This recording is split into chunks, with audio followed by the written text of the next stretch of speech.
All right, echoes of war. We start off with the Daily Nation. Education Ministry accuses school and scriptwriter of breaking rules amid reports police officers ferried from Nairobi. Shame that a play lamponing an imaginary rogue regime was bound to upset the government of the day came as a no surprise. But a brazen state bid to muzzle the skit by Butere girls, from attempts to ban it to the arrest of its author, that is former Kakamega Senator Cleophas Malala, brought the National Drama Festivals to a halt and ended up casting the Kenya Kwanza administration in a bad light. With students dejected, journalists injured, and members of the public angry, did it really have to get to this? Did it really have to get to this? That is a question that we are also asking. All right. Echoes of war. And if you look at the pictures there, stand looking a police officer akiwa tayari ku face off with very small girls from high school. Yes. Yeah, on the front page. Unashangaa surely. Lazima angekuja sura hivyo. Ni wasichana tu wa shule. Very small girls. Very small girls. Unafanya tu hivi kidogo kidogo tu. Tear gas hazikufaa hapo. Wanasema kwamba state use of excess force over play condemned. Walienda kufanya play lakini serikali ikafanya drama. Serikali ndio ilifanya drama. The government was missing some drama, so it caused some proper drama. Mama wanataka kurudi kufanya drama festival. Echoes of war still hitting the waves huku nchini, and maybe even utapata tumetamba across the region because we're very dramatic as a nation. Yes.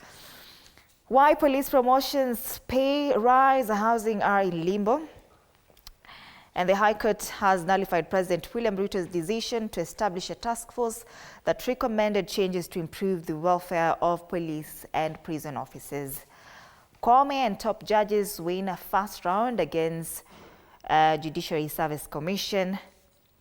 Other stories here. Murder tips, 21 hours of carnage in Rao over water. And they say from the evening of Tuesday, April 30th, 2019, 4 people, including a senior police officer, a businessman, and a police informer, were killed in Kamaindi village in Tharaka Nithi. Jobs row scandal rocks state run overseas job scheme, and tens of Kenyans who paid government-backed recruitment agencies thousands of shillings to secure jobs abroad feel cheated, as they have not heard anything months later. Matters education here. MPs scrap policy barring teachers from home schools, and House team says the policy implemented by Teacher Service Commission since 2018 is skewed and has led to disparities in the employment of teachers from different regions. That's the Daily Nation. The Standard this morning goes ahead with something similar. Echoes of oppression. The common word here, echoes. And they call it Ruto New Law.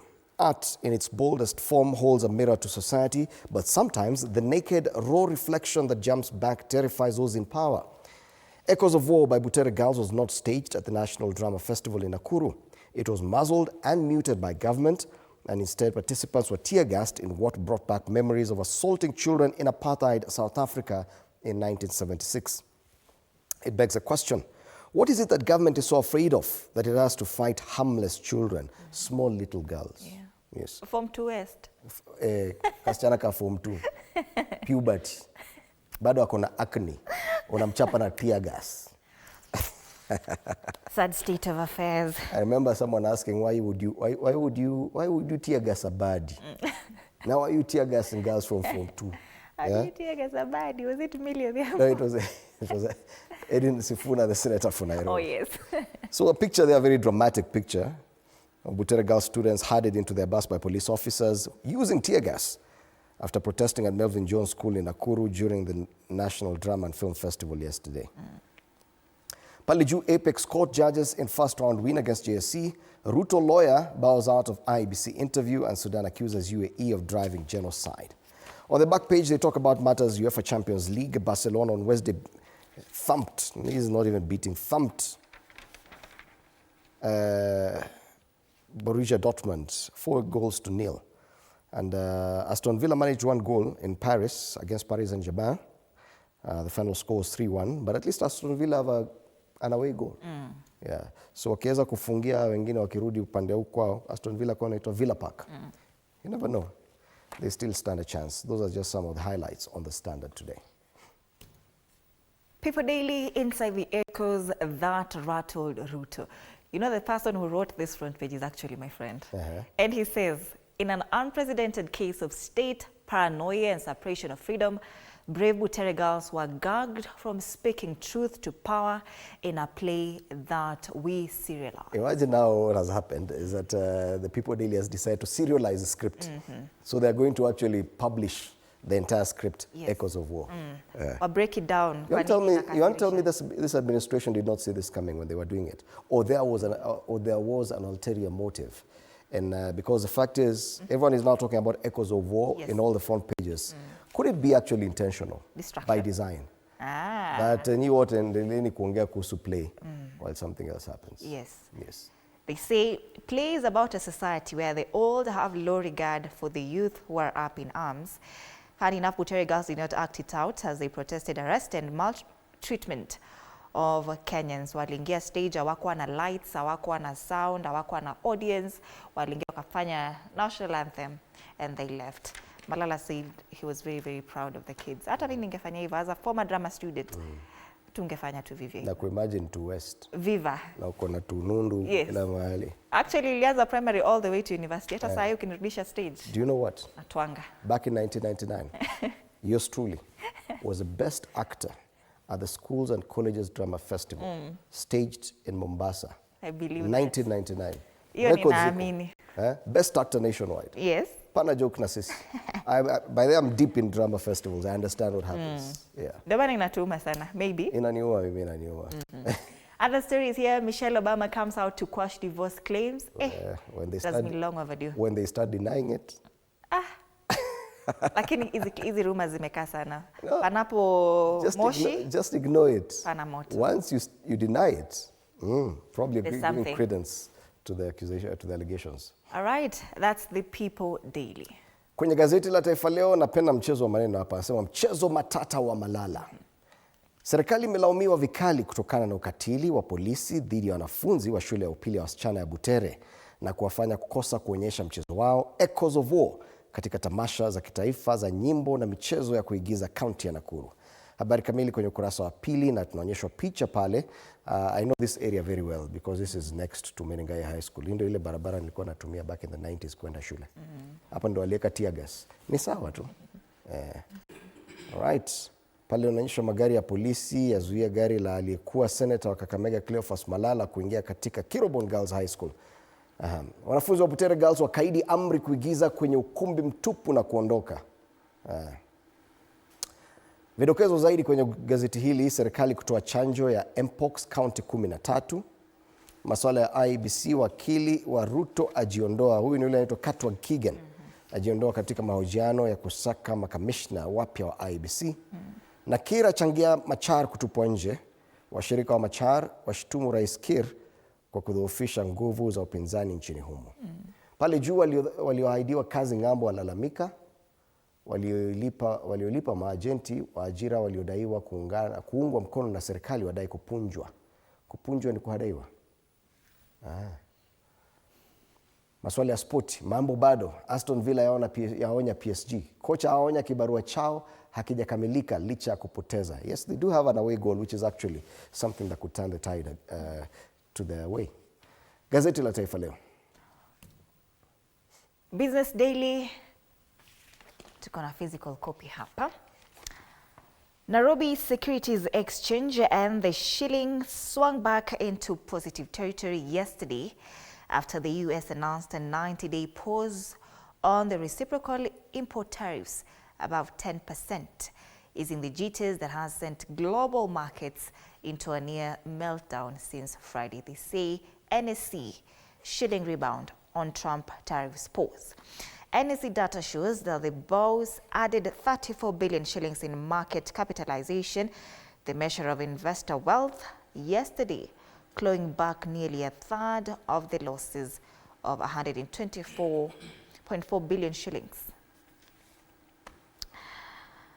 The story on echoes of war, also given space here. Dark day for children, indeed. And you could hear them chant, you know. Sasa watachant zaidi. What a chant zaidi. Yeah. The question is, was it really necessary to do that? That's why I'm reading something sinister. That maybe there's more to it than meets the eye. Anti-riot police officers manned the gates to Melvin Jones Academy, where Butere Girls High School students were yesterday expected to perform their play, Echoes of War, without an audience at the ongoing National Drama and Film Festivals in Nakuru. A crowd milling around the school bus campus for safety after police lobbed tear gas to disperse them. The students refused to perform the play, which depicts an imaginary rogue regime, to protest the harassment by police and the arrest of the scriptwriter Cleophas Malala, a former senator. The apparent move by the state to frustrate the staging of the play against a court order has been roundly condemned. We condemn. You know what wanasema, oh, Malala amepeleka siasa kwa shule. This is not his first time writing these scripts. Well, he had the same problem back in 2013 with another play for the same school, Shackles of Doom. And I watched that play. Now what happened is that it came around the same time that we were having a transition from Mwai Kibaki's presidency to Uhuru Kenyatta's presidency in April of that same year.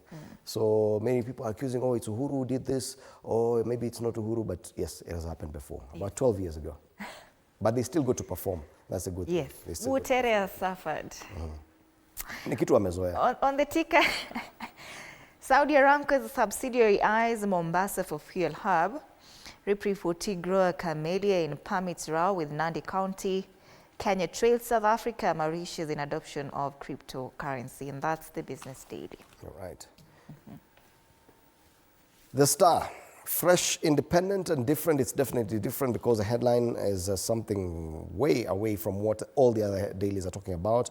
They talk about Ruto's 8-day China tour as ties with the U.S. crumble. Extension of SGR to Malaba on president's agenda. That story was on page 4 and 5. Let's take a look and see. President William Ruto is set to embark on an 8-day tour of China, a trip that comes at a time when his diplomatic rapport with the United States appears to be weakening. According to details obtained by this publication, the president will depart shortly after the Easter holidays to strengthen diplomatic contacts with the world's second biggest economy. Ruto intends to finalize the construction of the standard gauge railway to Malaba and start the 170-kilometer 4-lane Rironi-Mau Summit Road. So yes, immediately after Easter, we go to China. But even the Star could not totally ignore what was happening at the drama festival.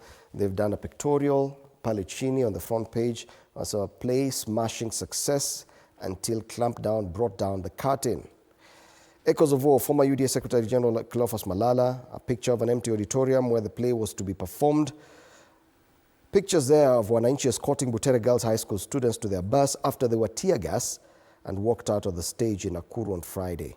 So yes, even this paper that's different, they could not be so different. They still had to give prominence to that story. Oduoro's family, Raila and Winnie, mourned deceased trustworthy guard, and this was during the funeral of, former bodyguard. or rather a funeral service for the former aide to former Prime Minister Raila Odinga, George Oduor, which happened yesterday at the House of Grace in Nairobi. Pale juu, because this is a weekend star, Siasa pull out today talking about XDP Rigathi Gachagua looms large after Ruto's Mount Kenya visit. I think hii drama festival ndio imekuja tukasahau Gachagua kidogo, but this time imetukumbusha. And alarming shortage of teachers cripples education in counties. It's another story there, and that's a Star. All right. After that, youth perspective. Yes, the youth perspective today, a lot to talk about in terms of youth and their issues, drama festivals, regulation of social media and the internet. Because if you look at all the cartoons that we'll be looking at them, hapo ndio shida iko. It looks like people are not really comfortable with how Kenyan youth are expressing themselves. So Mark